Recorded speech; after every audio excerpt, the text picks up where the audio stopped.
Hello, everyone, and welcome to episode 307 of the Canadian Football Countdown, a proud member of the Canadian Football Podcast Network and the Alternative Football Network. We've got three of us here tonight. Ryan, Trey, and Adam back together for, I believe, the first time since week 3 or week 4 of the season. I missed a few weeks in there in a row. Trey missed some. Adam missed some. Last week, both of you were gone. I had a guest. Josh M. from the Discord community came on, previewed CFL Fantasy, CFL Betting with me last week. Shout out to Josh for doing so.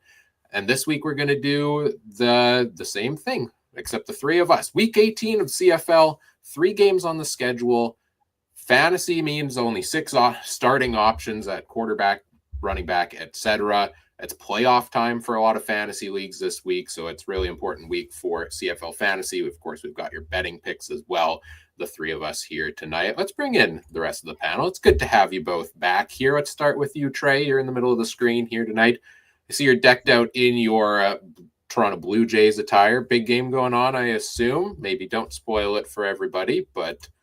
No, they don't. They got the bye. They don't play till Saturday, but I'm just feeling it's playoff baseball. I watched about 10 hours worth of baseball yesterday on the day off, and baseball is the one sport I think has it right. They play games all day, 12, 2, 5, and 8. Not like hockey where they put 3 games on at the same time. So I like it. But yeah, feeling good. Oh, I'm trying to be nice. Adam, how are you doing, man? I know, Trey. I'm doing good. I've got harvest done, got some spraying done, lots of cool stuff going on, and yeah, CFL back here now. Finally could make it back, so yeah, I'm sure Trey probably is real happy with me tonight. But hey, we'll move on to another day and another thing. And now I get to try out this new format that we have going on. So yeah, pretty excited for that. So.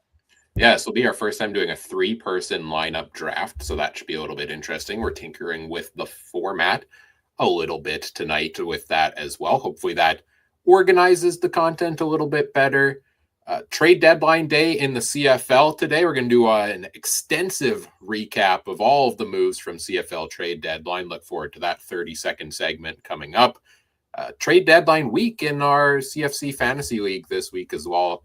That might be where you see some of the animosity between Trey and Adam after some trade negotiations that went down. Some trades fell apart, some that went through earlier today. Maybe we'll talk about that a little bit at the end as well. We'll also take your comments and questions in the live chat throughout the night. We are live thanks to presenting sponsor Game Time TV. You can learn more at GameTimeTV.ca or Facebook.com/GameTimeTVMB.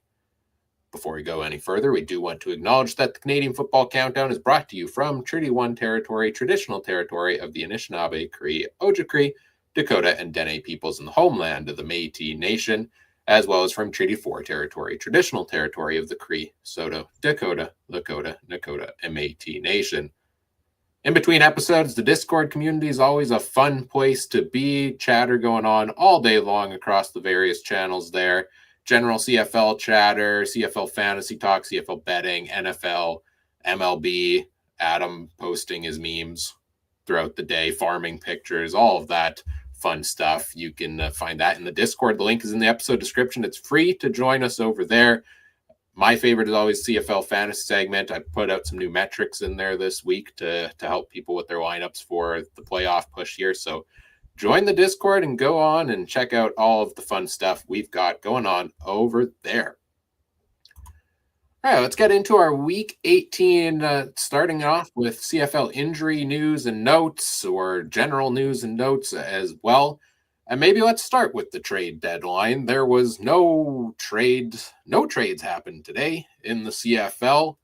Crickets across the board from all 9 teams. Dustin Crum is not a member of the Winnipeg Blue Bombers, and I wept a little bit as a result of that. I didn't actually, but I've been hoping for weeks and weeks that would happen, and it did not. But the Ottawa Redblacks did make one trade a couple of days ago, sending Lorenzo Malden IV on the defensive line to the Calgary Stampeders. I want to say it was like a 3rd or a 4th round draft pick that came back the other direction, if that sounds right.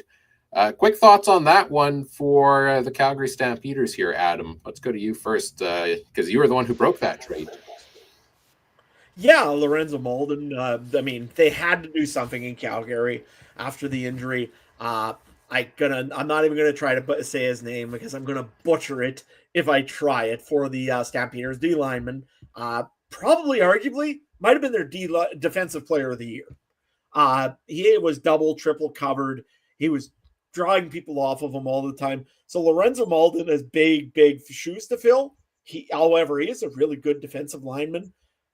That being said, I think Calgary has more problems now than the defensive line when you look at what's been going on over on the offensive side of the football. But overall, I like the trade for Calgary. I mean, they gave up essentially nothing for it.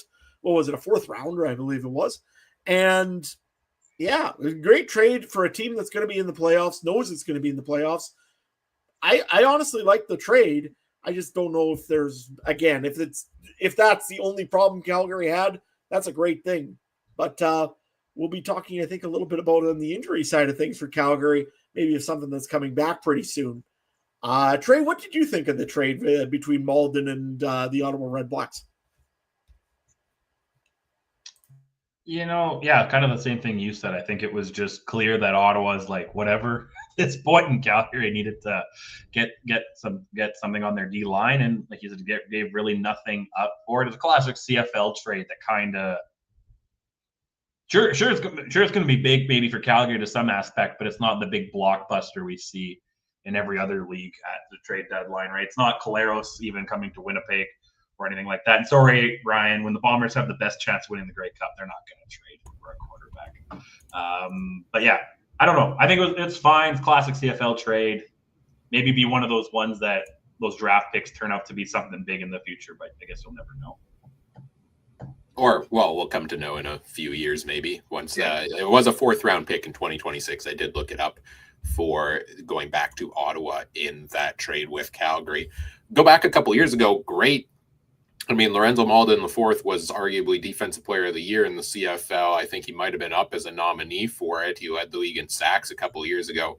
Been a little quieter this year on the Ottawa D line, but definitely somebody who can get pressure on the quarterbacks. So I think that's where everything kind of went to hell for the Calgary Stampeders, was when they lost Fullerton Orimolade to the injury a few weeks ago. This defense that was the top defense in the CFL all of a sudden became somebody that opposing teams can just feast all over. So I don't know if he'll make a massive impact, but I think it's a notable deal for sure. And kudos to Calgary for being able to bring a piece like that in and see if it does help generate some things for them. Now let's get into the injury news and notes. I'll run through them, stop down here and there, get some thoughts on it. First game of the week is Saskatchewan and Ottawa.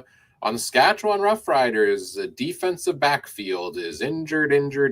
Once again, Tavon Campbell is out. Jackson Ford is out. Nelson Lacombo is out. Marcus Sales didn't practice all week, but he is in once again. That biggest concern there is obviously the absence of Tavon Campbell. I think we saw talk of Kerfala Exume starting at defensive back in practice this week.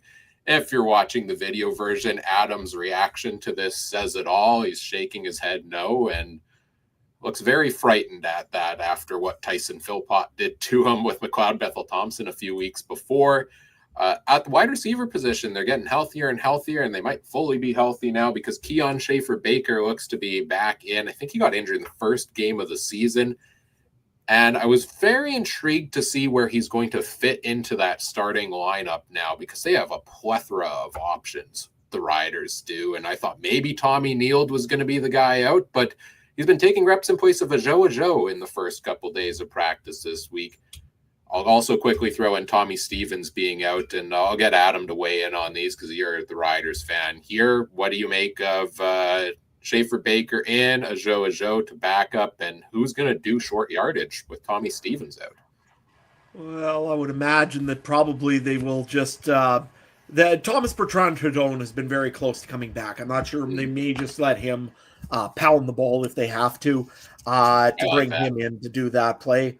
The other option is for the spot for Schaefer-Baker. I wouldn't be surprised if Ajo and Schaefer-Baker are both in the roster and active, because, again, you did lose Tavon Campbell in there. Jackson Ford being hurt is another one.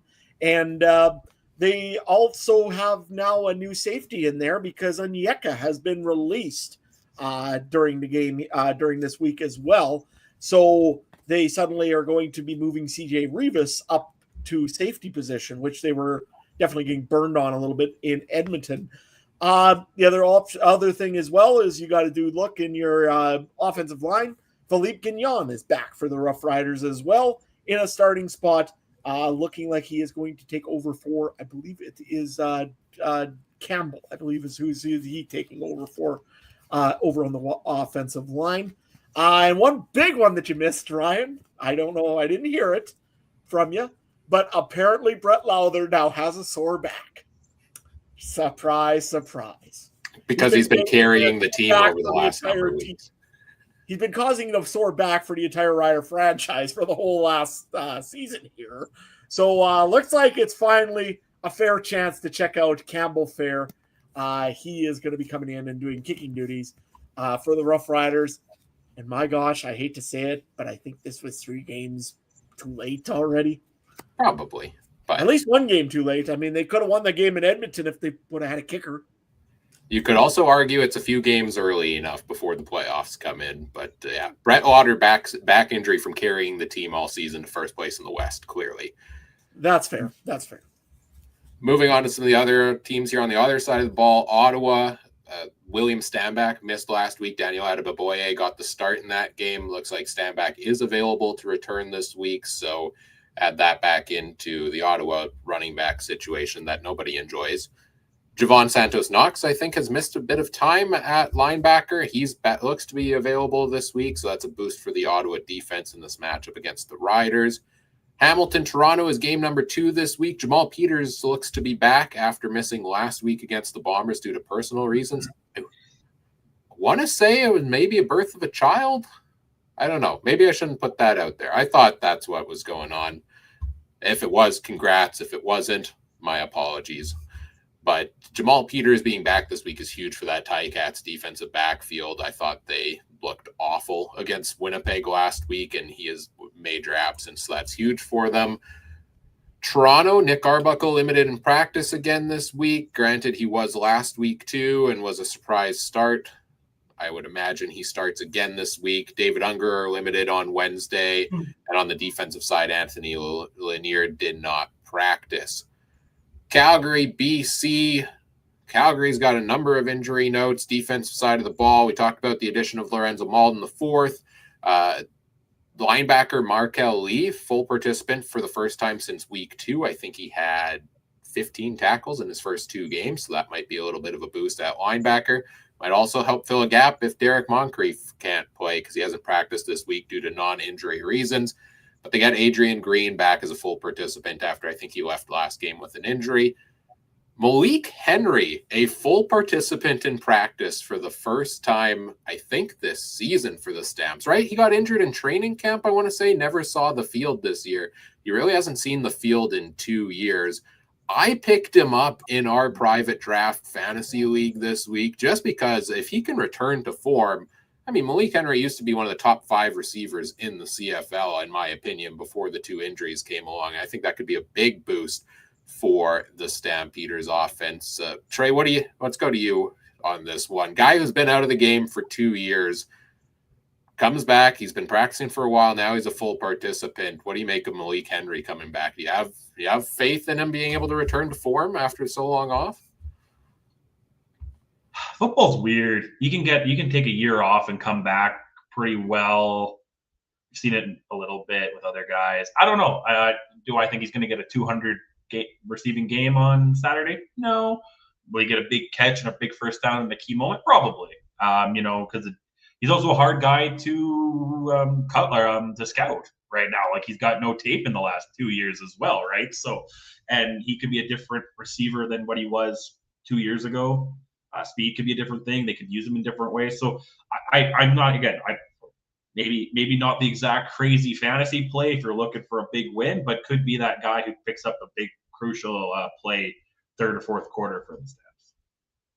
For sure. And it remains to be seen, first of all, like full participant in practice is one thing, but do they want to give him an extra week of full participant before they put him back in?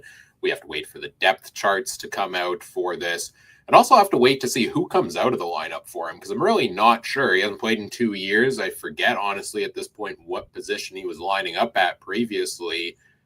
I imagine you're not taking Dominic Rhymes out. You're not taking Clark Barnes, Jalen Philpott as your 2 Canadian starters. Is Tevin Jones the odd man out there? Is Eric Brooks? I would think one of those 2 potentially, but let's wait and see for the depth charts.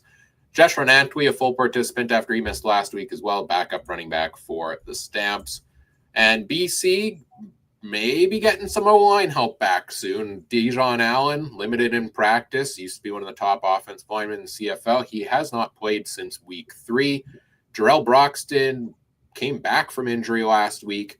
Then I think he got injured again with a different injury, and he didn't practice the first day of practice, and he was limited. So that continue to monitor the offensive line for the BC Lions. Javon Catoy has missed the last 2 games. He's been limited in practice. And on the defensive backfield, notable Gary Peters did not practice, then limited. That rounds out the injury report for Week 18. Those are all the injury news and notes you need as you set your fantasy lineup for the week, which brings us now to the part of the show where we pick some fantasy lineups for the week. We're doing the same thing we did the past couple weeks. Trey's done it a couple of times. I've done it a few times. Adam, this is your first time doing so. It is the Game Zone Fantasy Lineup Draft. We will be each drafting competing lineups within the $70,000 limit using CFL Game Zone prices. Cannot pick the same player as anybody else. Record so far this year, Trey is 2-1. I am 1-3. Lost last week to guest competitor Josh M from the Discord, unfortunately. And Adams is 0-0, so we'll see how he does this week. Slight format change to what we've done the past couple of weeks. I found it was a little all over the place. 2 people drafting, for example. Somebody picks a QB first overall. I don't have incentive as the second overall pick to pick a QB till the end of the draft. Kind of bouncing back and forth between positions. So we're going to switch it up this time around. And whoever starts the round of the snake draft sets the tone for what position everybody has to pick in that round. So whoever picks first, if they pick a QB first overall, then everybody's picking a QB in round 1. And then whoever starts round 2 gets to set which position we're picking in round 2 so that we can bundle things together. Last few weeks, we've kind of decided who gets the first overall pick based on who lost the previous week. But now that we have 3 of us, how do we possibly decide who has the first overall pick? Well, we got to do what we do best here, which is a good old-fashioned duck race to decide the draft order for this one. We'll run two versions of the list of the race. One figure out first overall pick, one figure out second overall pick. 15 seconds on the clock. This is non-sponsored, but onlinestopwatch.com. If you want to do your own duck races, this isn't our own original tool. You guys ready to find out who's going to be the first overall pick? Trey, you want to narrate the duck race for us? You call horse races. I feel like this is right up your alley. You can't put me on the spot like that. That's fair. That's fair. All right. 3 ducks in a row. Here we go. 15 seconds on the clock. What the hell's on my head? You got a strawberry. Strawberry, apparently. Oh, man. Where does strawberry rank in your favorite fruits? Trey out to an early lead, but like Adam's going on strong. Looks like Trey is going to have the first overall pick in the draft. And we'll run it back again with... Well, this isn't working. Let's remove Trey from the list and run it back again with me and Adam to see who is going to pick second overall.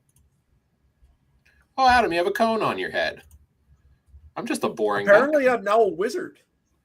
I think that's maybe a witch, but I could be wrong. Adam's another word that rhymes with that. Hey now. Sorry. Keep PG. I didn't say it. And Adam's going to have the second overall pick. So draft order is, I'm going to turn off the duck race here because it keeps quacking. I turned the sound off for everybody else, but I'm just hearing quacking in my ears. Might want to get that checked out. I don't know. But that is the draft order. So it's Team Trey, Team Adam, and Team Ryan. Snake draft order. I'm not sure I like being at the back of the pack this time around with this draft format, but I'll make it work. Let me pull up the board on the screen. Then we're going to get into our Game Zone lineup draft for this week. Hopefully everybody can see that nicely. If anybody is tuning in live and has a hard time doing so, let us know in the comments. That would be great. Trey, you're on the clock for this week. For week 18 fantasy lineups, 6 teams worth of players to choose from. So we're going to be talking through a lot of the options this week. Yeah. So, since we all got to do certain positions here and there and everywhere, I'm going to go to the wide receiver position, and I'm going to take someone right off the bat that I really want. Give me Jake Herslow right off the bat. 20 points, 20.4, 7. He's the least amount of points he's had lately is 6.6. He's kind of started, that was back in week 3. Since then, he's taken off. Just been an absolute beast in fantasy. I think that's an obvious choice where I have to go right off the bat. No argument from me on that one. Jake Herslow has been an absolute monster so far this season. I started tracking a new statistic this week, which I call, I forget what the acronym is, FPODA, fantasy points over defensive average, and basically comparing how does a player's score compared to what teams normally give up. And I think Jake Herslow has been positively basically outscoring his matchup every single week that he's been a starter, and tremendously so. So it's not even a question that Jake Herslow should be one of the receivers in your lineup. Adam, you got to pick a receiver here now, as I just fixed some math on the chart. Don't worry. Don't ignore that. We're continuing that format. So that means you're taking your first receiver off the board here in round 1 as well, Adam. You betcha. And I'm looking at mine, and again, looking at a little bit of debate here. Do I go cheaper? Do I go more expensive? I think there is some reasonably cheaper options out there. So I'm going to go with the most expensive one that I could possibly find. I'm going to go with Keon Hatcher. I think he's going to have a great week this week in Calgary. Should be one of those that you definitely want to pick up if you can. And can't see how that he doesn't keep going from what he's been doing all these last few weeks. Honestly, I've been gone for 4 or 5 weeks.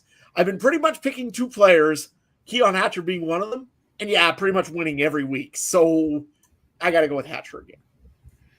Yeah, Keon Hatcher, one of the best receivers in the CFL, easily. I mean, dominant every single week. Last week, he didn't make it into the top 10 wide receivers. He finished 15th, but he had 5 straight top 10 finishes before that. Is I believe the leading receiver in the CFL on the season. So that seems like a bit of a no-brainer.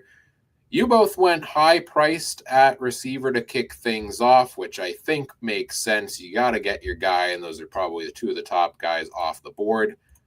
I'm going to go to a guy that really hasn't worked out for me anytime I've picked him this year, but every time I don't pick him, it works out well. So I'm hoping that just kind of changes the tide a little bit.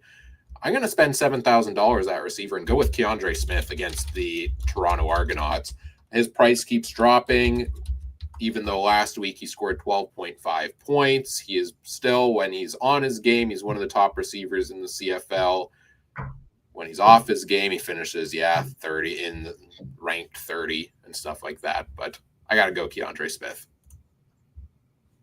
What are you laughing at, Adam? You're muted. You're still muted. I'm just laughing at conversations behind the scenes. That's all I can say. All right. Let's rein it in here, boys. Let's rein it in. Trade talks, I'm guessing? No. Absolutely. But anyways, we'll carry on. We will carry on. So, give me Keandre Smith. Good matchup against the Argos. There's a lot of points to be had on the board in that game, and I'll take the $7,000 discount. I nearly started, so now we go snake draft format, so I kick off round 2. I nearly started celebrating when Trey started off round 1 by saying he was going wide receiver to kick things off, because there is one quarterback out there that is far and away the best quarterback you should ever pick in fantasy football. He deserves to be in the Hall of Fame. Give me Nathan Rourke at $15,000 to kick off the quarterbacks. We're picking quarterbacks in round 2. I mentioned that fantasy points over defensive average that I talked about before that I've started tracking this week. And let me just pull up the numbers here, because it's pretty substantial how far ahead Nathan Rourke is over what other teams or what other players are at. On the season, he's averaging 7.7 points over what teams typically give up to quarterbacks. The next best in the CFL is Nick Arbuckle at 1.8. That is a tremendous difference, and it comes as a result of Nathan Rourke, back-to-back weeks, 3 straight weeks, maybe even with 2 rushing touchdowns. Seems to be launching it through the air at ease, and Calgary's got some defensive issues. So give me Nathan Rourke to kick off the QBs here. That is the only QB I'm considering playing this week, so I'm happy I got him in the draft. Adam, you get to pick a quarterback now. Yeah, unfortunately I do, because the one I wanted was, well, obviously I've been going for Nathan Rourke in my fantasy drafts forever right now, because honestly, he's really your only real definite no-brainer slam dunk pick every week if you really want him. All quarterbacks are 15,000 this week, essentially, if you want to play somebody on other than not Dustin Crum or Drew Brown. I think Drew Brown might be a little bit less. But it's a very tough thing to pick a quarterback this week. But I guess I got no choice. I'm going to go with Bo Levi Mitchell. I think he's going to have a pretty good game against the Argonauts. I don't like it as much as I would like Nathan Rourke for 15,000. But hey, who else do you pick in this roster right now? I don't like the idea of Vernon Adams Jr. I definitely don't like Old Man Harris as much as Ryan has been making fun of him for the last 3 weeks. He hasn't looked great in a few weeks now. So maybe this is the game where he finally takes off, hopefully. But I'm kind of doubting it, to be honest with you. So yeah, I'm going to go with Bo Levi Mitchell in this case. Yeah, Bo's kind of cooled off lately. He's averaging 14 points in his last 4 games. But in 2 games against Toronto this year, he put up 33 and 26. So if he can replicate that in round 3 against the Argos, that's going to work out pretty well for you. Trey, let's round out the quarterbacks. You've got 4 to choose from, unless you're choosing a backup, which I'll never put that past you to go for the wild card strategy here. What are you thinking for your QB? Well, unless I missed something, let me just check the injury report, because I've been screwed over by that before. Where's that team? Nope. Shoot. I am going to get screwed over by it. What's our ruling if a player's out? Can I change it last second? Did we not talk about that before? I'll allow it. Allow it? I'll go with Nick Arbuckle. I'm assuming he's going to play. He's the guy I would personally go for. There's only one other quarterback I'd potentially go for over him, and that's depending on in Ottawa if they went with Crum, which they probably won't. Even though that's what I hate about the fantasy. It has Crum projected 20 points, but Brown 15.6. How can they both do that? Well, that's because I forget who it was, but somebody in the Discord figured it out that the game zone projections are just their average points scored on the season. Fair enough. But which is garbage. You know what I mean as an app, like with all the NFL fantasy we do. If you're out, you're out. You're back up, you're getting less points. So I get that. So that would be the only other way I would go. But yeah, for sure I'm going to take Nick Arbuckle. And if he's out, then we'll adjust. I think he'll play. I think so too. I'm sure he will. All right, kick us off for round number 3 then, Trey. Oh, geez, the money is getting thrown around left, right, and center, though, boys. This is going to be tough. Give me 1 second, because I got to look at. Sure, I can get some stats on Arbuckle while you take a second. No, we're good. We're going to stick with Toronto. We're going to go to the running back, take a little bit of a discount, 7,000. Benefit round. Not 70,000. Stop it. Ryan's going to ground us, Adam, if you don't stop. Oh, he's already getting annoyed. You could tell. But Oh, very much. At least we're not fighting. That might be better.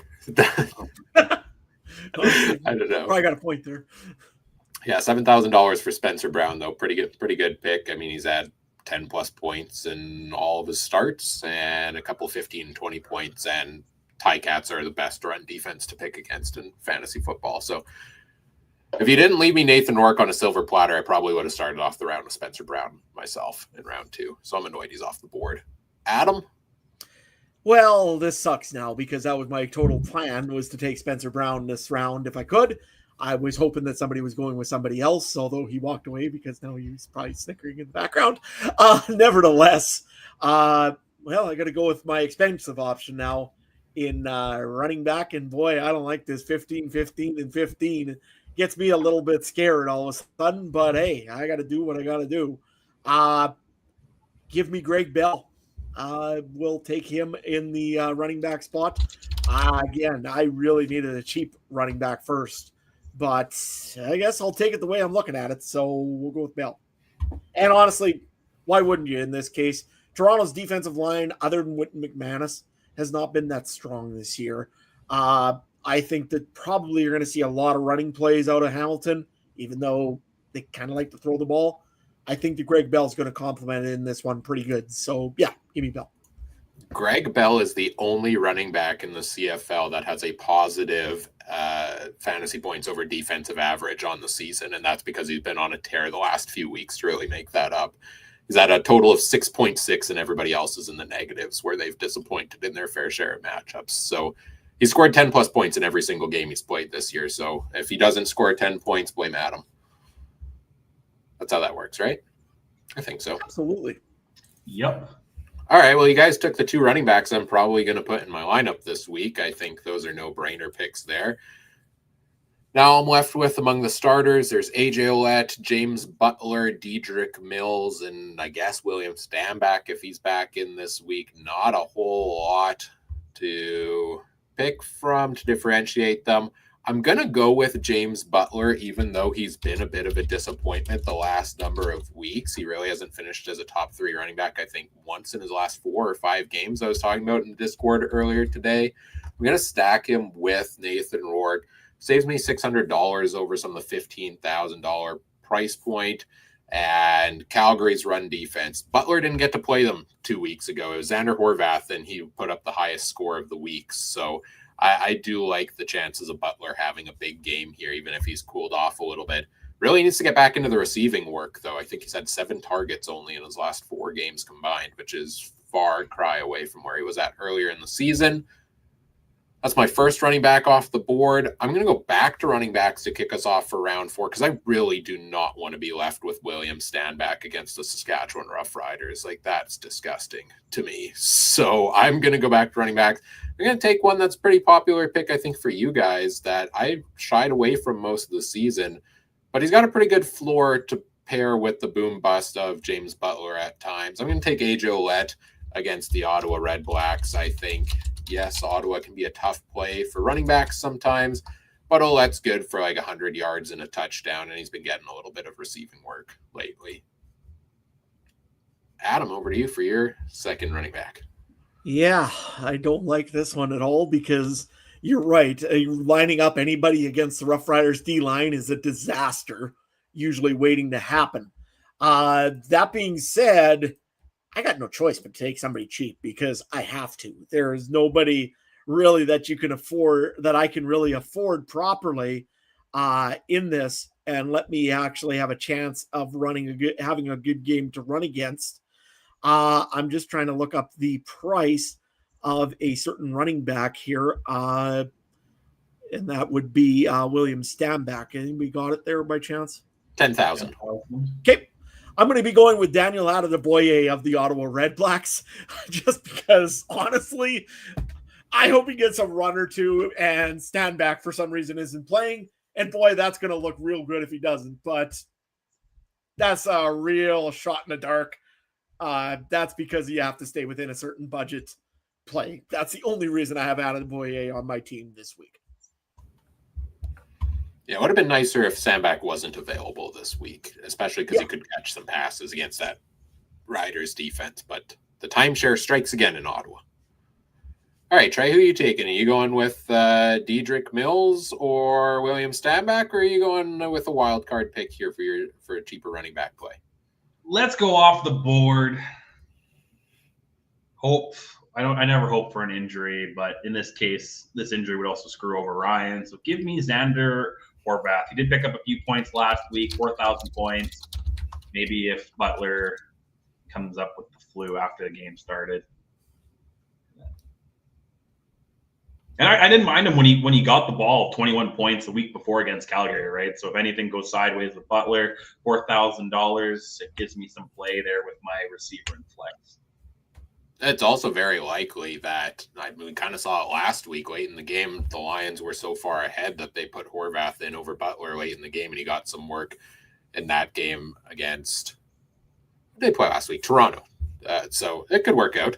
I like it. I've considered lineups with that as well. And something tells me this may not be the only league where you're starting Xander Horvath this week as your running back. So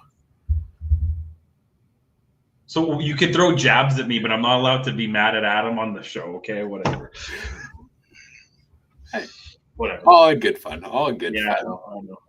Oh, hey, all right. Oh, you found your gainer. Great. All right, kick us off for round number 5. Wide receiver, flex, and defense left. Salaries left on the board. You got $31,000. Adam and I got basically $18,000 and change to work with to round out the last 3 lineups. So gonna have to take some discount plays here to make that work. Yeah. So what am I gonna do? Who's available? We are going to go. You know what? Heck with it. We'll go with Jalen Philpott, 8,200 for my last receiver there. He hasn't had the season that I think could be capable of. Some injuries, but coming off a big week against Montreal, week before against BC was quiet. I just have a feeling this is going to be at some point this is going to be maybe the West final very easily, or could be at least the West semifinal. And I want to see these two duke it out and getting a receiver on either side, plus the backup running back. Jalen Philpott was the wide receiver 1 last week with 21 points on the week. So it was, I believe, his best week of the season last week. So if you can repeat that, that's going to work out well for you there. Adam, you got to take your second receiver here to go with Keon Hatcher. Which direction you going? You are muted, Adam. Stop doing that.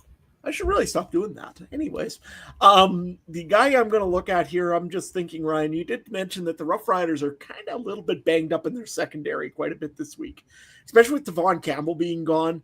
And you mentioned that other secondary guy that I don't even want to mention because he was so terrible against certain Tyson Philpott. You know what? I'm going to probably go and try to take that to my advantage. And I'm going to take Khalil Pimpleton for the Ottawa Red Blacks. A little bit of a bold pick. The position he plays and where he plays it, I think that could be a pretty good lineup for the Ottawa Red Blacks.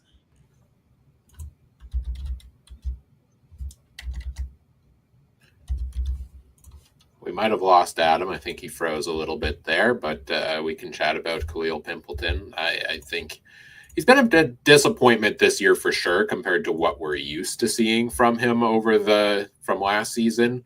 But he has had some weeks where he has scored over 10. He's $8,000, so that is a decent discount play. Looks like Adam's video is back, so I think we're good. Oh, he left and he's rejoining. All right. Cool. We'll quickly move on to me then while Adam is off trying to fix his internet problems. I got to take a receiver here as well. I'm going to need some discount plays also just to make everything work cap-wise. I believe Adam is back now. Hello, Adam. Welcome back. Yeah, I'm just going to stay on off camera for now because I don't think my internet's working the best all of a sudden. That's fair. That sounds great. Campbell fair? Campbell fair, always. When we're looking at discount plays here at wide receiver, the one I really had in mind originally for the week was Ajo at $6,000, but now it looks like he might not be playing this week for Saskatchewan, or at least in more of a backup role. So, let me go with the guy that's been talked about in the Discord a little bit. People are hyping him up, and I'm in on it for the value play. It's one of the cheaper value plays you're going to get, and he's got a great matchup against the Riders. Give me Keelan White of the Ottawa Red Blacks at $54,000. Going all Canadian at the receiving core this week, apparently, with pairing him with Keandre Smith. But, he's averaged around 5-6 points at $5,400, hit what I consider value. I probably want to get like 8 points out of him. So he needs to elevate his game a little bit. But the matchup is really strong against the Riders at right wide out lately. In the last 3 games, they've given up an average of 19.1 points a game to that position, which may have been inflated a little bit by Tyson Philpott's 45 points that one game, but nonetheless. So give me Keelan White, and I'm going to kick us off with round number 6 here, and I'm going to take the first defense off the board because I want the most money I can have for my flex pick. So I'm going to take the cheapest defense. I'm going to go with the Ottawa Redblacks coming up fresh off the bye at $4,000. And the main reason I'm going this way is the cost savings.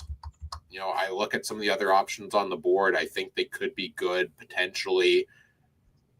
But also, I'm not really scared of Trevor Harris in the passing game for the Riders as of late. I threw the stat out in Discord today, and I've talked about it a lot, that I think Trevor Harris is just like, he's tired this second half of the season. He's not performing well as a result.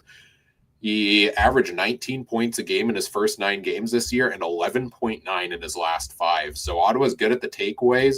Trevor Harris used to be good at ball control. I think he slipped a little bit in the second half of the season. So I'm hoping for a couple turnovers from that Ottawa defense.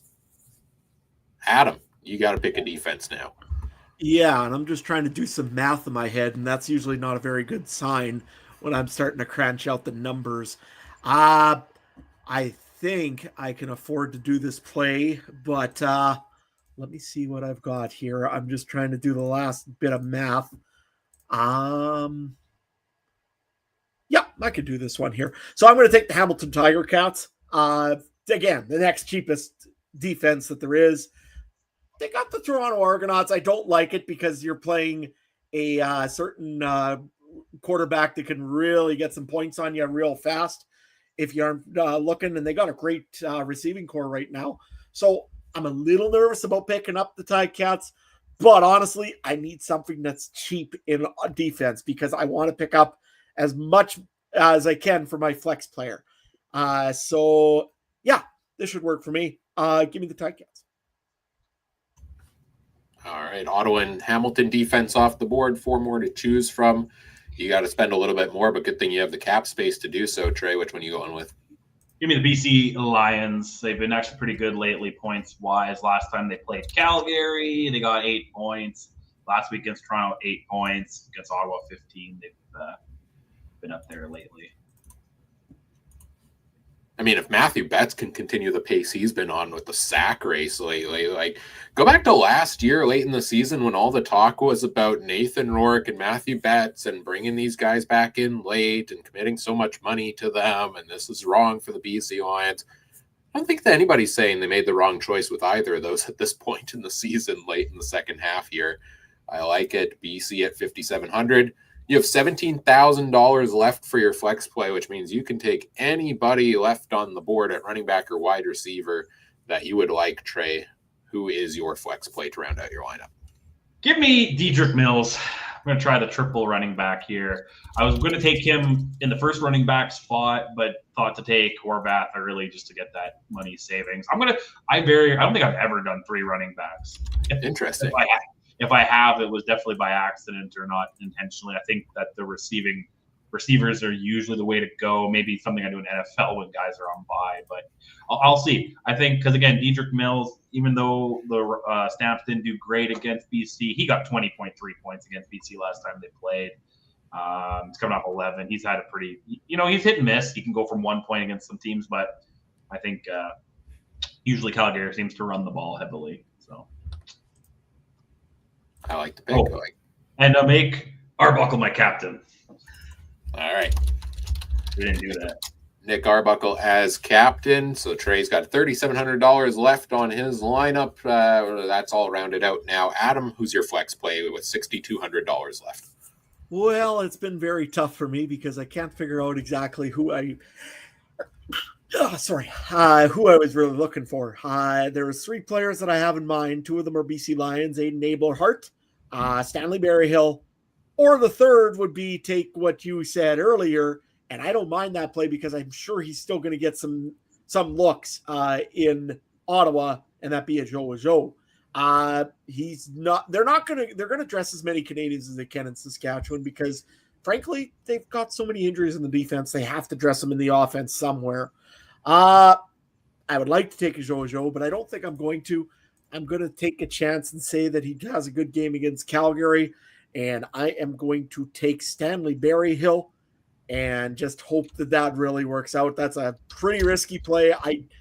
Joe is really the play that I should be making, but if you notice, I also haven't picked a single Rough Rider. There's kind of a reason behind that. I just don't know about the Rough Riders right now, and they kind of worry me. And again, if Keon Schaefer-Baker gets hot, does he start throwing that way? Sam Emilus is back. He could start throwing that way. He's got Sean Bain Jr. that could be coming in for different plays.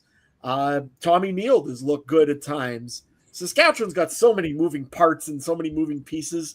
So does BC. But Berryhill has always seemed to be there once in a while just for the big play. We're going to go with Stanley Berryhill. I'm a little bit sad about how Berryhill's season has gone downhill. Yeah. Down Berryhill even over the last number of weeks because he started the season with 4 top 6 finishes in his first 5 games.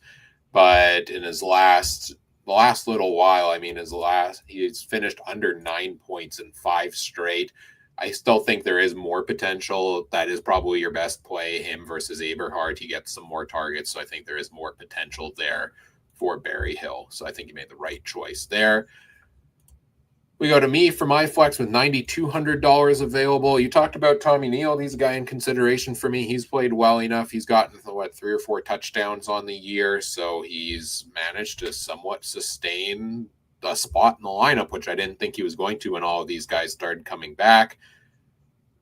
The guy I would pick if this wasn't, we couldn't pick, others that have been picked already. Spencer Brown would slot in nicely with his $7,000. I'd have no problem adding him to this type of lineup here, but I can't, so I won't. But I'm going to go to the Argos. I'm going to go back to a guy who I had in my lineup last week, who was the most frustrating player to watch on the field in that Argos-Lions game. Mackay Polk with 6 targets last week and only 1 catch in the end zone. And half of his targets seemed like drops. Half of them seemed like he should have been able to have them. He's better than that.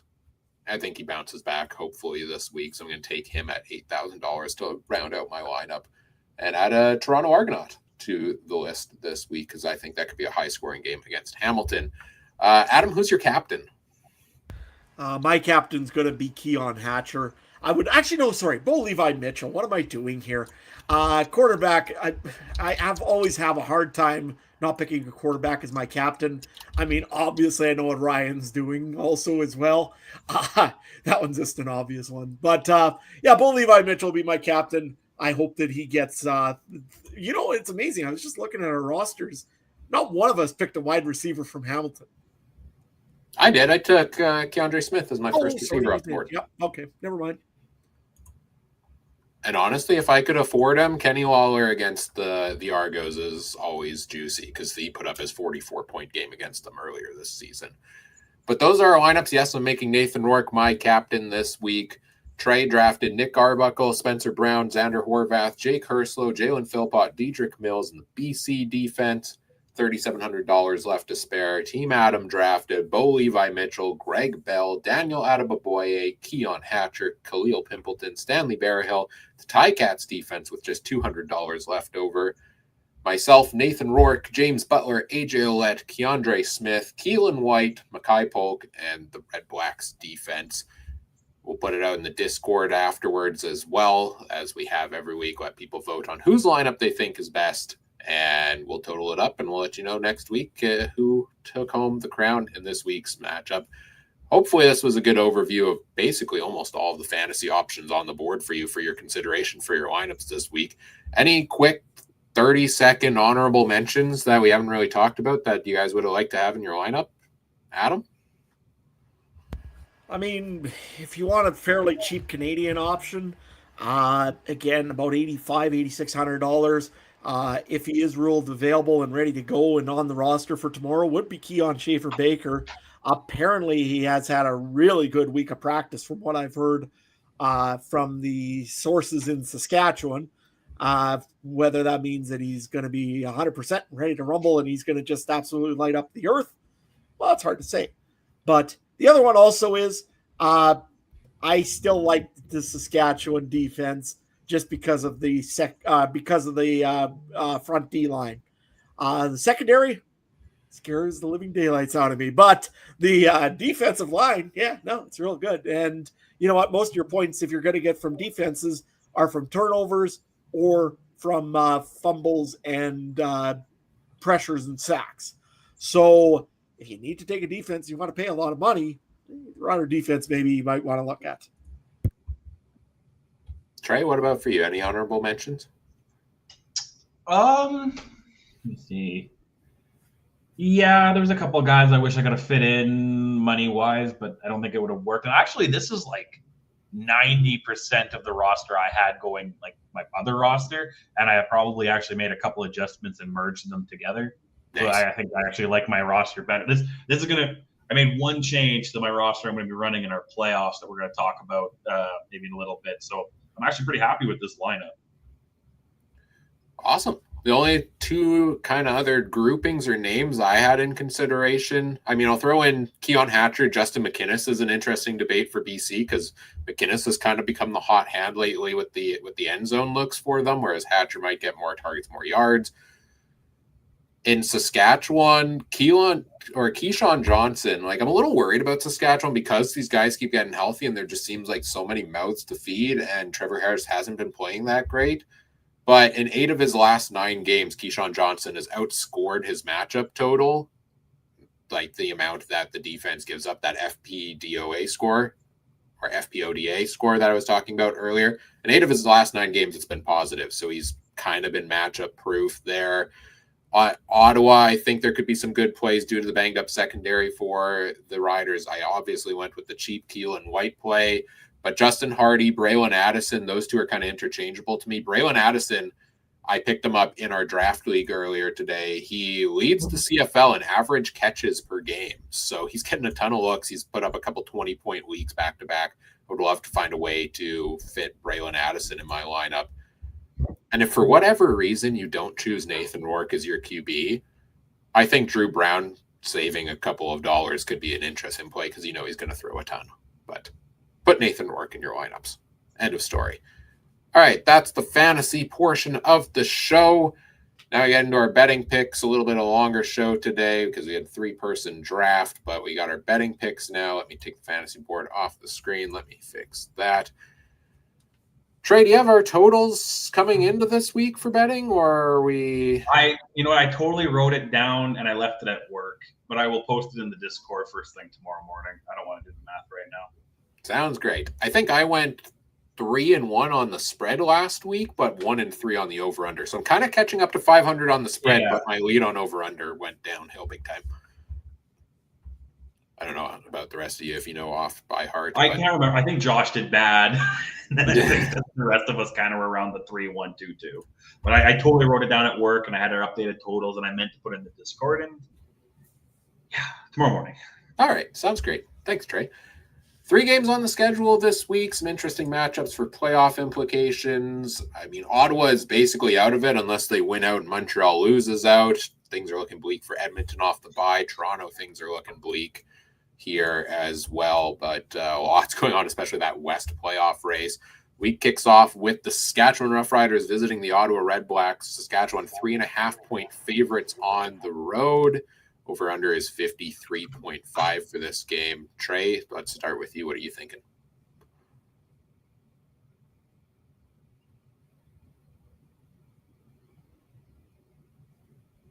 Oh, it's my internet cutting out too, or is that just Adams being bad?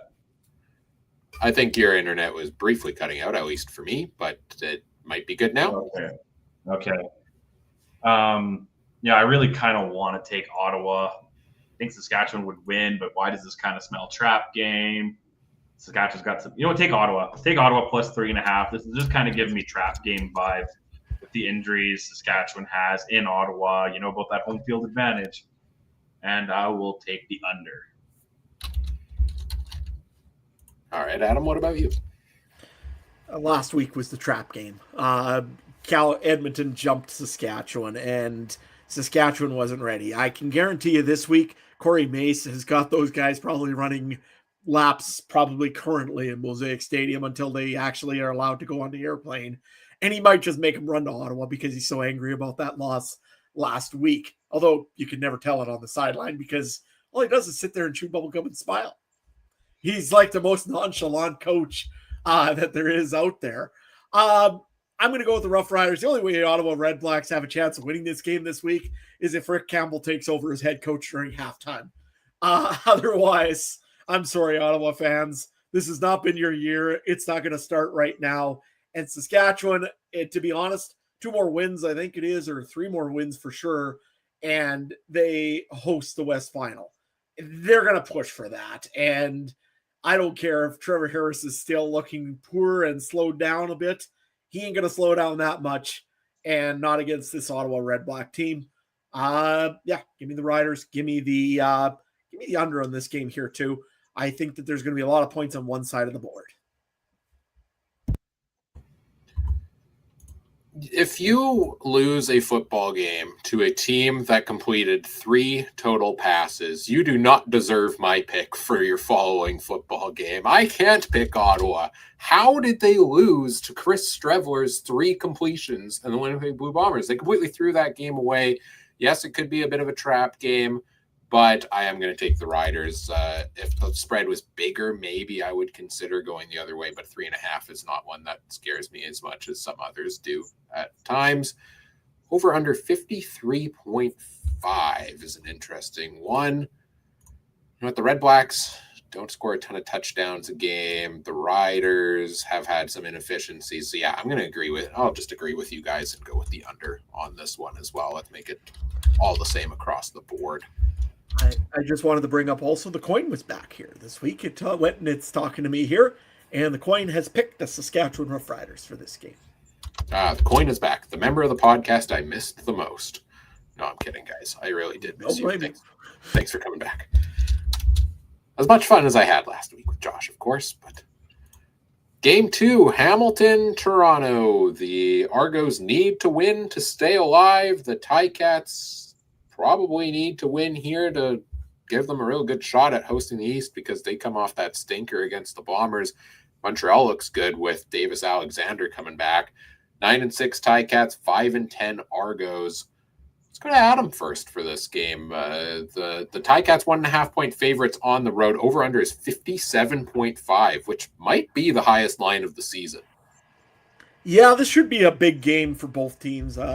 Again, Nick Arbuckle's going to be, if he's going, he should be red hot, trying to get a win out of this one here, trying to keep the Argonauts still. They have to win this game to kind of even stay alive, I think, almost. That being said, the same thing with Hamilton. They want to get back to where they were. They want to make sure that they get a couple wins here so that they are ready to go when the real live bullets start hitting. And you know what? Montreal's not quite out of the equation yet that they couldn't get first in the East. It's getting a little bit more unlikely, but you know what? Hamilton hasn't clinched first in the East either. So I'm going to go with the Ticats because I think they're just the better team overall. That being said, this one here is more of a toss-up than it looks, but I'll go with the Ticats, and I will go with the over on this game, even though it's 57.5 and it's an insane number. I'm going to say that this is going to be a complete pew-pew shootout through and through.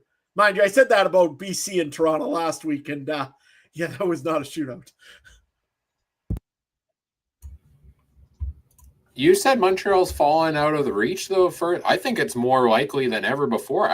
Montreal's my favorite, actually, to win the East Division with Davis Alexander back because he's never lost a start. And he's only 1 win back. But if the Ticats can win this week, that definitely does put them in the driver's seat. Adam's taking Hamilton and the over. Trey, what are you thinking? Give me the Argos. I know they both lost last week, but I think that Ticats' loss was a little bit more of a dagger to the heart. And I think the Argos could could capitalize on that and try to make a late push for the playoffs. But I will also take the over. I think this is going to be messy. I'm going to go. We're going to continue the trend here where I'm agreeing with Adam and Trey is going different on the spread. I'm going to take the Ticats in this one. I'm not sold that Nick Arbuckle is healthy.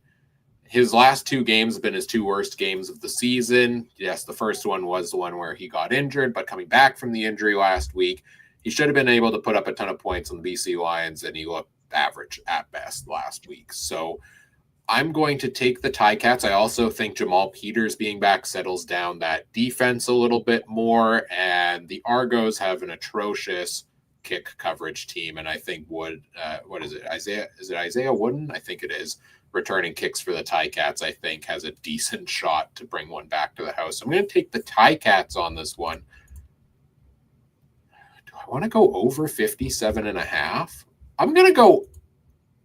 Yeah, I'll agree with you guys. This one could be fun. Give me the over. I think there's a way this is the under due to what I just talked about with Arbuckle's injury and stuff, but I think these teams will move the ball enough to hit the over on this one. And if I'm wrong, you guys are wrong too. So let's just go with that.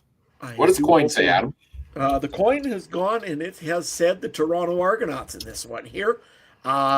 It doesn't realize that it means the Blue Jays, not the Argonauts. But okay, whatever it says.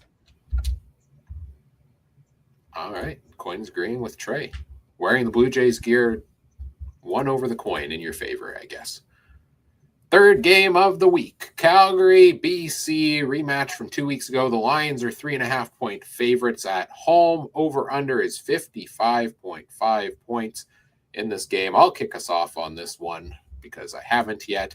I'm going to take the BC Lions at home. I have not much faith in these Calgary Stampeders as of late. I think nobody's really shown the capability of stopping Nathan Rourke in recent weeks. And does Lorenzo Malden make a difference on the Calgary D-line? Sure. Does he make enough of a difference to overcome the offensive inefficiencies, I would say, of the team? Probably not. Like, if this gets to a shootout, BC wins. If it gets to shutting teams down, I have more faith in the BC defense as of late. So I'm going to go with the BC Lions to cover 3.5, especially at home here. I think Calgary is honestly going to be the crossover team this year, which is crazy to say after how they started the season. They just seem to be on a slide here. I mean, you look at the CFL playoff probability simulation, and they have like a 6% chance of, what was it, winning the West or making the play. What was the 6% chance on Calgary? Hosting a playoff game. So whatever simulation doesn't believe in them, I don't believe in them right now, which is too bad.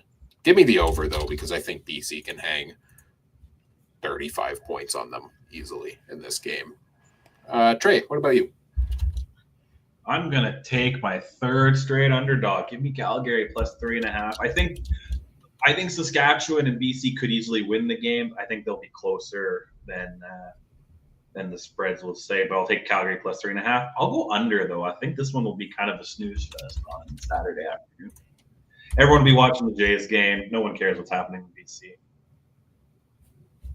Just kidding. I'll probably watch. There's a lot of sports on Saturday. That's fine. It's that time of year where all the sports are happening. Adam, what about you? I want to just bring up one thing, though. 1 o'clock in the afternoon at the same time. Blue Jays game is predicted for 1:07. And the Argos game is 1 o'clock in the afternoon. I feel so bad for the Argonauts right now because you know what's going to happen there. It'll be at 4 o'clock Eastern if the Yankees are in it. If it's the Yankees, yeah. If it's the Red Sox, so it's 1 o'clock. Yeah, it's 1. Yeah. So let's hope it's 4 o'clock for the Argos' sake. And if not, they've got 7 minutes of the sports world all to themselves to shine. Whenever those players run on the field, it's over for the Argonauts. I'm sorry. But anyways, I'm going to go with the BC Lions this week. You're right, Ryan. Calgary's on a slip. This team is going as far as Vernon Adams takes it. And right now, Vernon Adams does not look like it's going to take it very far. Throwing picks, kind of not looking right. Just generally not looking like the Vernon Adams that we thought was destroyer of worlds early there in the season. Now he's starting to look the other way again, where it's bad Vernon. So you know what? I'm going to go with the BC Lions. Nathan Rourke has just been on fire lately. You're right about Justin McInnes. I think he's been really good lately. Keon Hatcher, of course, has been good all season. And they still have, again, James Butler in there to run the football when they have to. Although it'll be interesting to see how that pairs up against Lorenzo Malden and see how much of the defensive playbook he has already in him for run prevent. I don't think it takes too much. You just go in front and try to block and try to see if you can get a whole field. And Malden's a big piece. That being said, BC Lions should win this one, I think, pretty convincingly. I will go with the under on this game, though. I don't know. I just got a feeling that BC is going to score a few points in Calgary. I hope they do, but I'm not very confident they will. So, although then Malik Henry will come back and win this game for the Calgary Stampeders, and we'll all be sitting there and saying, wow, didn't see that one coming. I did. I think we'll all also be saying, wow, Ryan, what a great pickup in the draft league of Malik Henry off the waiver wire. We will never admit that ever. Anyways, the coin is going with the BC Lions as well. All right. Richard in the chat pointed out it's the Gravy Bowl this game, Adam. This was one of your favorite segments we did last year. Do you have, if this one's the Gravy Bowl for the Saskatchewan, Ottawa, Hamilton, Toronto games, or do we save that for next weekend? Next weekend's Thanksgiving. Why is this the Gravy Bowl? Yeah, well, I think it's because Calgary or BC's at home this week. I don't think next week they're at home. Okay, we'll save that for next week. Get your Thanksgiving food comparisons for actual Thanksgiving weekend in the CFL. We'll save that for that one. Yep. All right, those are our betting picks for this week's games. Before we get into closing thoughts, one of the quick things we wanted to chat about on this episode was crazy playoff race in the CFL with 3-4 weeks left to go. I mean, the West Division, 3 teams, Calgary, Winnipeg, BC, all tied at 16 points now. Riders are at 20. Edmonton, technically not out of it, but pretty much out of it at 12 points. Hamilton at 18 in the East, Montreal at 16, and then the Argos and Red Blacks are all but out of it. West crossover almost got guaranteed. We don't have to do full Grey Cup playoff predictions, but I want quick thoughts from you guys on how do you think the standings play out in the final month of the season here? Whoever's got them can go first. Well, I'm pretty certain. I'm certain we're seeing what we're going to see on the first place teams. I think Saskatchewan, again, they got Ottawa, and I'm just trying to think of who the other easy one that they maybe will have. BC is going to be a nightmare to play at the last game of the season. Toronto, I guess, so that's 2 wins right there. That should lock them first place, essentially, in the West. Hamilton on the other side, I think, can do it. They've got Toronto. I think they've got Ottawa once, at least one again. So give me Hamilton for first on the East and Saskatchewan first in the West. Second, yeah, this could be fun. Well, Montreal, obviously, on the East side, I think, then, of course, because you got to have 2 East Division teams. I don't think you're allowed to have 2 crossovers. That'd be just insane if that was the case. But no, I think Montreal. And on the West, this is tough, honestly. Right now, I'm going to probably lean towards the BC Lions just because I think they're the hottest team with the hottest quarterback and the best offense as it goes. That being said, Winnipeg looked pretty darn good there against the Hamilton Tiger Cats. If they can get a little bit healthier with Wheatfall, I think he still was out last game. So if he comes back and this defense can keep doing what it did, they very easily could finish second too. But it's BC and Winnipeg 1 or 2. I think BC has that season series against Winnipeg, or who has that season series? It's interesting because Winnipeg has the season series against BC. But if they all end up in a 3-way tie, Calgary, Winnipeg, BC, Winnipeg would be at the bottom because it's games against both combined, and they lost 3 to Calgary, so they'd be a 2-3 record in there. So it's a little bit weird where Winnipeg's kind of hoping it's not a 3-way tie here, but straight up with BC, they have the tiebreaker. But and then I'll go with Calgary for the moment right now. I don't know if Calgary has who. BC, I think they've got another game against Ottawa, so that should help them. They've got Edmonton and Toronto. They've got Edmonton, Toronto, and Hamilton to round out their schedule. Okay, Edmonton, Toronto, they should be able to beat those two teams. I think those two teams are out of the playoffs essentially. So I'll go with those two being out in Calgary winning those two. That should be enough to get them definitely in the playoffs. This is ridiculously tough. I mean, if it's a three-way tie, could you see Winnipeg being the crossover team, going to the East, going and walking all the way, and ending up being the East representative for the Grey Cup? If that happens, Saskatchewan gets the locker room. I'm just saying, if we make it to that far. Trey, what about you? What do you think for your standings predictions? How's it going to play out? I totally wrote it all out, so I'm trying to remember, but I left it at work with my betting picks. So I'm trying to think, I did have Saskatchewan first. I think I had them mapped out at 12-6. And then I had Winnipeg and BC tied at 11-7, I guess, which would give Winnipeg second, correct? Correct, yep. And then I have Calgary falling to 10-8, them getting the crossover. And then on the East, I don't have the exact numbers, but I had Hamilton first and Montreal second. And then Toronto, Ottawa, unfortunately missing. Yeah, I'm kind of in lockstep with you. I mean, I'm hemming and hawing Winnipeg and BC for second in the West. The only reason I kind of think it could be the Bombers is they might get some schedule luck down the stretch. Like they face Edmonton next week. Edmonton will be out of it at that point, most likely. They face Saskatchewan in week 20. Report came out today where they said they'll rest Trevor Harris if they have first in the West locked up. So if they do that in the next 2 weeks, there's a very reasonable chance that the Bombers are facing Jake Mayer and a bunch of backups in that game in week 20. And then they face Montreal in week 21, which if the playoff picture is locked up in the East Division, they're not going to play Davis Alexander probably in week 21. So they might get some luck in that regard between those teams. I think BC is the better team than Winnipeg, but a very decent chance that they end up tied. So give me Winnipeg second in the West. Give me BC third. I do have Calgary falling down to fourth because I'm really just not sold on them at this point. I do, though, have Montreal beating Hamilton for first place in the East Division. I think Davis Alexander is incredible. And when's he going to lose his first game? I don't know. I'm not betting against him, that's for sure. So I think they'll come on strong. And I think at this point in the season, we didn't want to do playoff predictions. I think Montreal is my Grey Cup favorite at this point in the year. They're a night and day different team with McLeod Bethel Thompson at the helm, but also with Davis Alexander at the helm. So 4 weeks left in the regular season. Should be fun to watch how this all plays out down the stretch. Did you guys have fantasy league stuff you wanted to bring up for playoff races before we close this out, or? Sure. I'll go over mine in the head-to-head fantasy or Discord fantasy league. The season wrapped up. Week 17 was it.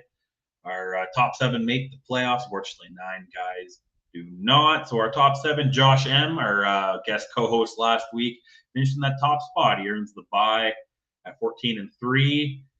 No good. Noverby gets the second place at 12-5. He's going to face Charlie, number 7, at 9-8. Mike, he finished 12-5, just lost out to the tie break. So he gets bumped down to third. He's going to play another friend of the show, Brandon, 9-8.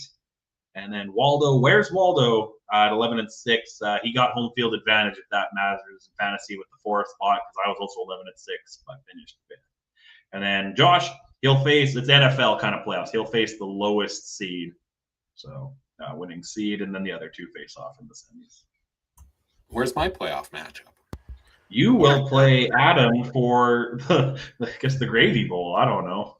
Oh, the People's Championship, man. How did I finish second last with 4 wins on the season and the 6th most points scored in the total points scoring on the season? Terrible matchup luck. I calculated it this week because I was bitter enough, and yeah, I did give up I had the most points scored against me by far in matchups. So I got screwed by matchup luck, but there's always next year. Somebody's going to win somebody new is going to take the crown because I was last year's champion. So looking forward to see who I passed that off to. Good luck to everybody in the Discord. It's been a really fun year going head to head with everybody over there. Adam, what about the CFL podcast fantasy league? Well, they're wrapped up as well this week. I'll give the congratulations to the other guys first, but hey, thank you very much to all of the podcasters that all joined in on the league this year here. Just a good variety from almost every corner of the CFL. Always real fun to have everybody in there. I did want to bring up, though, the scores from last week. Trey, you did win your match, or did you win your matchup? Let me take a look here. Maybe you didn't. You didn't. You lost to Sheldon Jones of the 2-0 CFL. Wasn't a really good week for you, Trey. Ryan, you lost your matchup this last week against the CFL Outsiders. And myself, I did win mine against Rouge Radio Adults. He did fall to me there. Standings, it was actually, again, we are apparently pretty smart somewhat in the podcast leagues. First place was Saf Ahmad from the Piffles podcast, but then after that it was Cooper Trooper 42, Ryan, then it was Trey, and then it was me. 2, 3, and 4, somehow we just needed to push Steve out of there, and we all could have been in the top 3 to start off the playoffs. But that means that we're all in the playoffs here. Steve, he's going to have a good old-fashioned Piffles podcast Civil War to start his thing off with Greg, who made it in on the last week with only maybe, under 10 points. He beat out Rouge, White, and Blue Joe. He could beat him out by less than 10 points to earn that 8th and final playoff spot. Daltz is going to be playing Ryan this week. If I read that right. No, I don't. The CFL Outsiders are going to be playing Ryan this week in a rematch in which Ryan just lost that matchup. So that was one of the most garbage fantasy losses I've ever had. All I needed coming into the final day was Kenny Lawler to outscore Javon Leake, backup running back for the Elks, by 10 points. And Kenny Lawler didn't even score 10 points because Bo Levi Mitchell just overthrew him 7 times. Well, maybe Kenny Lawler needs to be faster. Just saying. Maybe a couple inches taller, Kenny. Can you grow this a little bit? Like, I don't think there's any rules against him playing on stilts. I'm just saying. Anyways. So yeah, you're going to be taking on the CFL Outsiders there. Rouge Daltz is going to be taking on Trey. So you've got your hands full there, Trey. And myself, I get the Argos fans cast for this week here. Again, top winners go on, and then they play the bottom seeded after that. So congratulations again to everybody that joined in. Winners playing for some, bragging rights and also a donation to their choice of charity. So yeah, real looking forward to getting the playoffs going here. Looks like we're probably, if we all can win, probably somebody's going to the finals, I would think, if we all can win in. Yeah, I mean, if we make 3 of the final 4, we have a 75% chance of taking it home and guaranteed somebody in the finals. So hopefully a good week for all of us there. In our private draft league, we're getting down to crunch time, 3 weeks left of the regular season, and standings are going a bit back and forth. I pulled ahead 2 weeks ago, but Trey is now in first place by under 4 points again after a big week last week from Trey's lineup. I think he had the top score of the week. Adam passed Mike by 2 points after having the second highest score of the week. So Adam's moved into third place. You're about 110 points back of Trey and I in that battle for first. So kind of 2 races going on right now between Trey and I for first, Adam and Mike for second. But Adam's been on a bit of a tear. So if Trey and I both crap the bed in the final few weeks, maybe Adam can find his way into contention. It's trade deadline week in that league as well. We had some big trades, a couple of trades announced already. Mike and I swapped kickers. I really haven't been happy with my kickers this year. Sean White and Rene Paredes. Sean White doesn't ever get a chance to kick field goals, and Rene Paredes doesn't make half of them. And Mike had both of his kickers on a bye, so we did a little kicker swap, and I got Jose Maltos, which I'm very excited about because he has the most field goals made in the CFL. And Adam and I, a massive deal. Justin Rankin and Sam Emelis over to me. And who was going back in the other direction? Diedrich Mills and Justin Hardy going back to Team Adams. So big deal here at the deadline. Yeah. Any thoughts, Adam? Yeah, I thought that Ryan was trying to trade me Jake Hardy just to see if I was paying attention, but it actually turned out he was giving me Justin, so it worked out pretty good for me on that case. Definitely like the trade. Yeah, see how it goes. We had to give Justin Jake Hardy back to Adam. It just fits because that's his guy. That's who won that for you last year. And I picked up Braylon Addison off the waiver wire, so I don't really need two Ottawa receivers at the same time. So Justin Hardy was easily expendable. All right, down to crunch time there. 3 weeks left. Down to wrap-up time here. Closing thoughts to end the show. We will be back again next week, Week 19 preview. 4 games in Week 19, so back to more options to talk about fantasy and more betting picks to make. But in the meantime, you can follow us on social media at CF Countdown Pod on X or Facebook.com/CF Countdown Pod or on Blue Sky, CF Countdown Pod there as well. Check out all the other great shows from around the Canadian Football Podcast Network as well at CF Pod Network on X, Alternative Football Network at the official AFN on X, or alternativefootballnetwork.com. Links in the episode description. Join us in the Discord. Lots of fun there always. Free to join us. Hope to see you there. Trey, where can people find everything you've got going on these days? You are muted. Good. I was sneezing. Yeah, you can find me at the X at TreyMB Harness. I always got stuff going on there. It's the last week of horse racing I got this Saturday.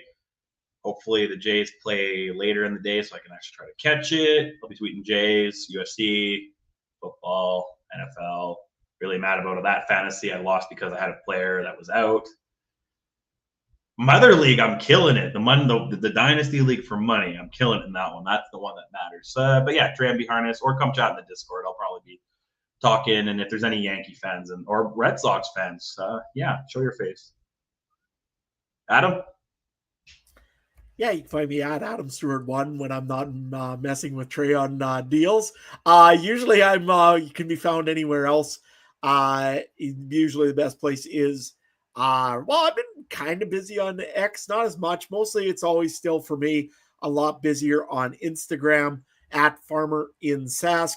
Yeah, lots of farm pictures there from harvest. There'll be some more from cattle moving soon. Yeah, lots of good stuff going on there. And of course, lots of football, probably watching a little bit of baseball this week, especially this weekend here to see what happens with the Jays and or whoever lives between the Red Sox and Yankees.